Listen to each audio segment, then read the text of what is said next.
संकल्प करा आपल्या घरी, पाहीन व्हिडिओ वारंवारी, पाठ करीन ज्ञानेश्वरी. माऊली नमस्कार. वरील संकल्प करा आणि मग पहा, माऊलींची कृपा आपल्यावर नक्कीच होईल. आजच्या या व्हिडिओमध्ये आपण पुण्यप्राप्तीचा खरा मार्ग आणि माऊलींचे अनमोल विचार पाहणार आहोत.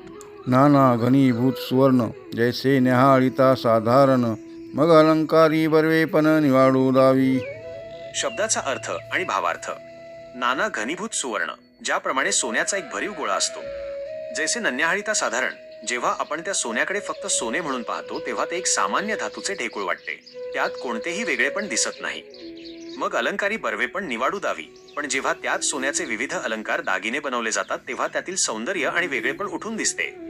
तैसे व्यासोक्ती अलंकार येले, आवडे ते बर्वेपण पातले, ते जाणोनी काय श्रेले इतिहासी. उवीचा अर्थ. तैसे व्यासोक्ती अलंकारिले, आवडे ते बर्वेपण पातले. ज्याप्रमाणे एखाद्या सुंदर वस्तूने दागिने घातल्यावर तिचे सौंदर्य अधिकच खुलते, त्याप्रमाणे व्यासांच्या वाणीने व्यासोक्ती ज्या विषयाला स्पर्श केला त्याला एक विलक्षण सौंदर्य प्राप्त झाले. जे जे उत्तम आणि शुभ बर्वेपण आहे ते सर्व व्यासांच्या शब्दांत येऊन स्थिरावले आहे. नाना पूर्तिये प्रतिष्ठे लागी, सानिव धरुनी अंगी, पुराणे आख्यानुरूपे जगी भारताली.